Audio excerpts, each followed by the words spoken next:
So these are the new JBL Club 950 NCs. They're JBL's new mid-tier ANC headphones from their new Club series lineup. Now, even though these headphones are packed with features and they even have a bass boost mode for you bass heads, unfortunately, I feel these headphones fall really short when it comes to their fit and comfort. And I really do think that's a shame because everything else about them is actually pretty good. Now, when it comes to price, these headphones retail for $250, and for $250, these headphones bring a lot of value. But, like I just said, I feel these headphones are just way too uncomfortable. So, I'm going to link some better alternatives if you're looking for a good pair of mid-tier ANC headphones. So, first off, I will not deny that these headphones have amazing build quality. These headphones are built like a tank. They have hard plastic ear cups, they have exposed stainless steel arms. Whenever you extend this headband, there's a very satisfying click to it, and the leatherette on these headphones isn't half bad. And I also really like how they look. But when it comes to their fit and comfort, that's a whole other story.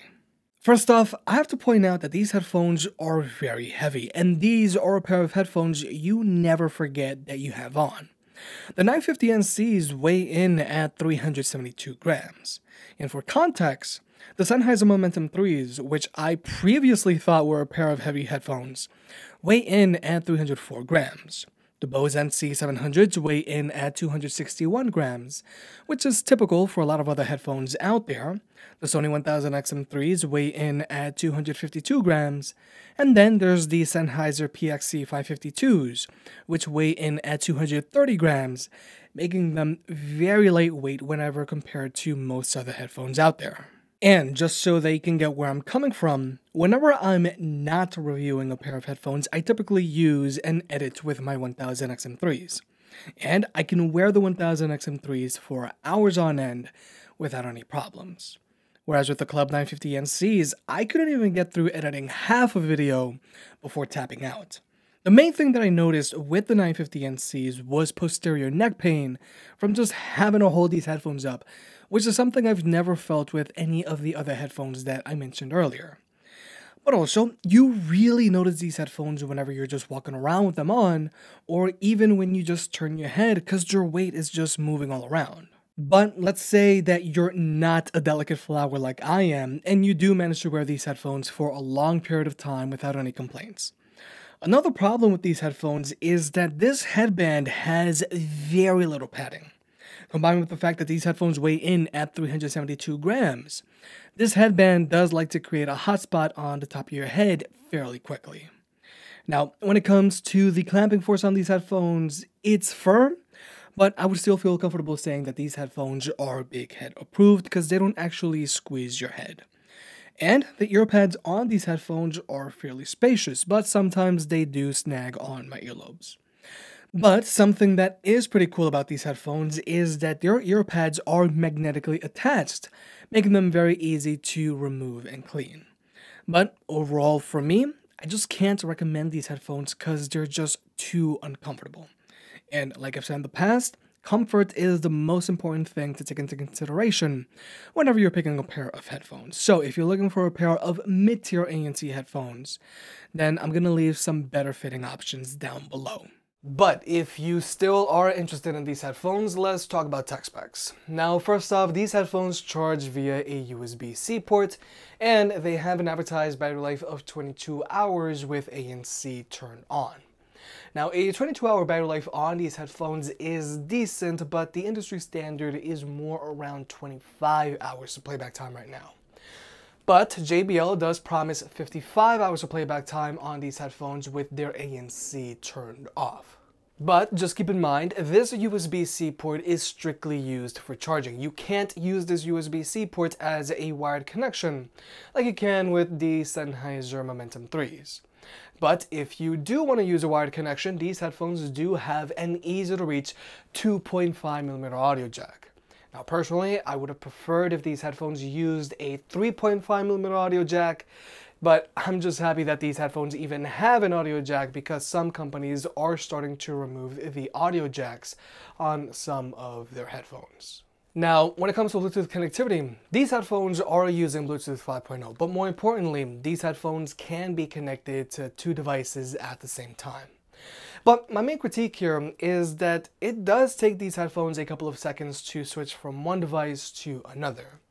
Whereas with, let's say, the Surface Headphones 2, if I'm using my phone and then if I switch over to another device, those headphones switch over instantaneously. Whereas with these headphones, you do gotta give them a couple of seconds to realize and for them to go, hey, I should maybe switch from this device to this other device.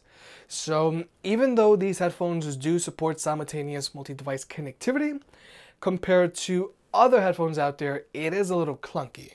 Now, when it comes to watching movies or videos on your phone, these headphones have zero latency across the board if you're using an Android device. But if you're an iPhone user, these headphones have zero latency whenever you're using apps like Netflix, Disney Plus, or HBO Max. But these headphones do have a noticeable amount of latency to them whenever you're watching YouTube videos.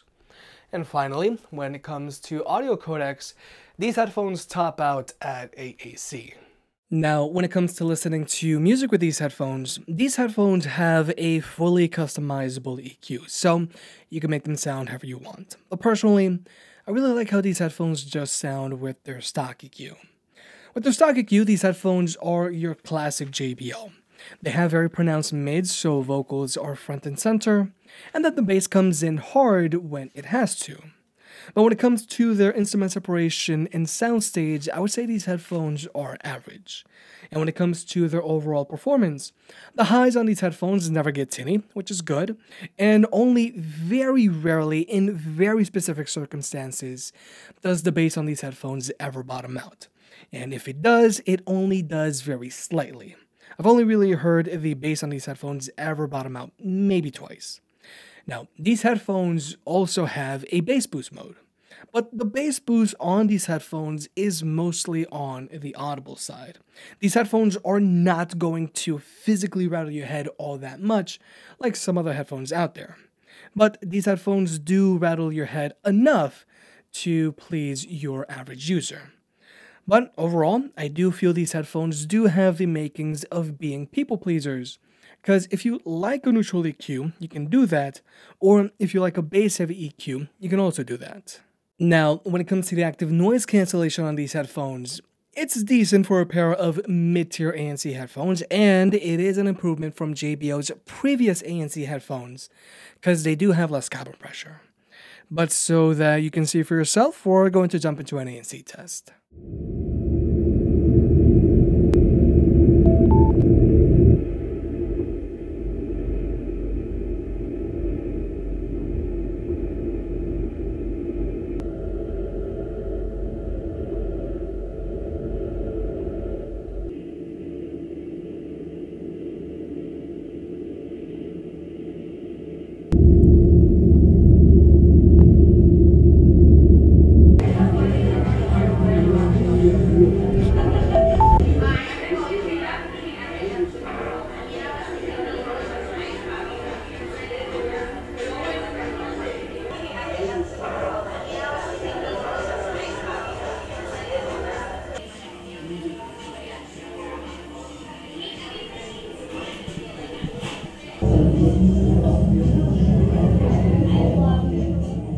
Now, even though the Club 950 NCs do block out a decent amount of noise, the Club 950 NCs block out the same amount of noise as the $200 entry-level Sony Watcha 710Ns, and I actually think they're on sale now for $130.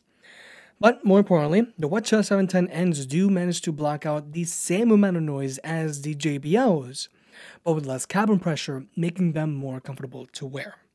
Whereas with the Club 950 NCs, you do feel a little bit of pressure on your eardrums if you're not playing music through them.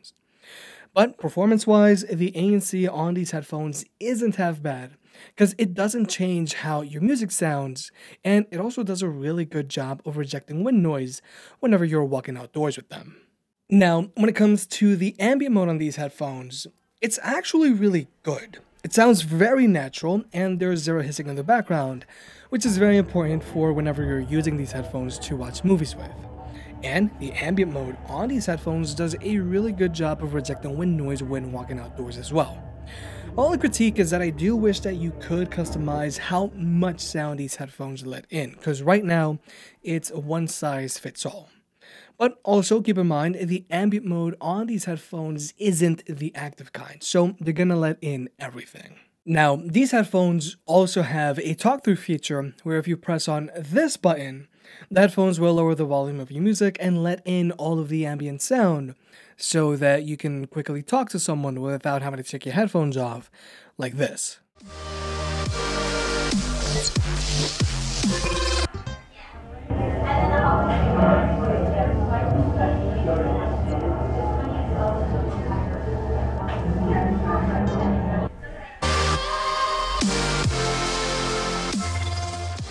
The only thing that JBL needs to fix here is that you shouldn't have to choose between being able to activate talk-through or ambient aware with this button like you do now.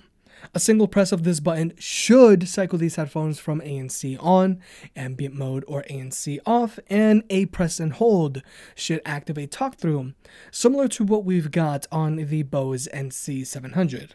Because right now, you can only have ambient aware or talk-through activated by this button, and pressing and holding turns your ANC on or off. But finally, here's the microphone test. And the microphone on these headphones isn't that bad either. They do a really good job of picking up my voice, and they also do a really good job of blocking out that AC unit. Because if we were to switch over to my lapel microphone, you're going to clearly hear that AC unit. But if we switch back over to the JBL Club 950 NCs, you don't hear that AC unit as much. Because for comparison, the microphone on the JBL Club 950 NCs does sound better than the microphone found on the 1000 XM3s, which does sound notoriously muffled. But for comparison's sake, the microphone on the JBLs doesn't sound nearly as good as the microphone found on the Bose NC700s. But overall, performance-wise, I feel the JBL Club 950 NCs have the makings for a pair of great mid-tier ANC headphones. They come included with a great hard-shell carrying case, they sound decent, they have decent battery life, their ANC is decent with not a lot of cabin pressure, and they have a great sounding ambient mode that does a really good job of blocking out wind noise when walking outdoors. But for me, it's just really hard to recommend these headphones because of their fit and comfort. These headphones have spectacular build quality and they're built like a tank, but I think JBL got carried away with too much build quality and just made these headphones way too heavy. At 372 grams and with very little padding underneath their headband, these are a pair of headphones that you never forget that they're there, even when you're just sitting still. For me, it's just really hard to justify getting these headphones when there are plenty of better fitting options out there.